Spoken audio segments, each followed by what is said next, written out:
का रूप धर के और धर्म नष्ट कर दिया दादा। तो पवन रेखा जब धर्म नष्ट कर दिया है और उसके बाद में असली रूप में आ गया, तो पवन रेखा बोली, ओरे पापी, अगर मैं तुझे पहले जान लेती तो जला के तुझे भस्म कर देती। महाराज आज गाली गलौज करती रही है पवन रेखा दादा। उसके बाद में दुर्मिलिक नाम के राक्षस ने कहा कि गोरी तुमने हमारे मन की कर दी, जाओ, बहुत दिनों से तुम्हारी गोदी खाली थी, मैंने तुम्हारी गोदी भर दी और तुम्हारे कोख से एक पुत्र जन्म लेगा, वो भी हमारे जैसा ही होगा। और इंसानों की बात छोड़ो, उससे देवता तक हार के जाएंगे। और सुनो, उसे मारने के लिए स्वयं भगवान को अवतार लेना पड़ेगा। अब महाराज राक्षस की बात कह के दो, चलो अब मैया जो हथी आई गई, तो जो सखियां बिछड़ गई फिर मिल गई और उन्हें गई कि जिज्जी हाय दैया तेरी चादर कैसे फट गई, तेरी ओठों की लाली कपोलों पे कैसे आ गई, दीदी क्या बात हुई है? बात का हुई, हम इधर घूमने के लिए गए थे, तो रास्ता में एक बंदर मिली हो। अच्छा, सो उसी ने ये साड़ी नोच डाली, जो हम घबराए के बजे मुड़ा गए।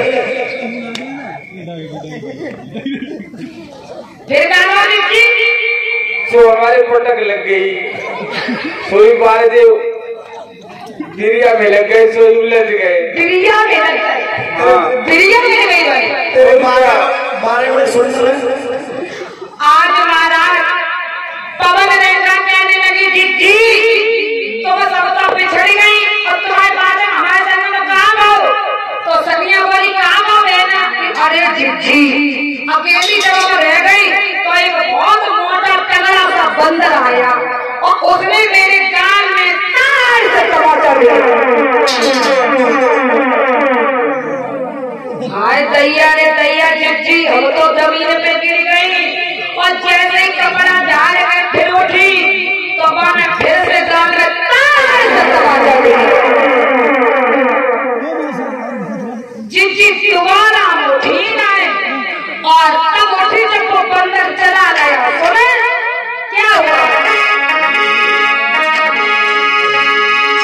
अरे बिछुड़ी गई तुमसे युलकी, इतने में पानर आया, सिंगार को मेरा युजार सके,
और महाराज बताया जाता है इधर पवन रेखा घर पे गई और गर्भ ठहर गया।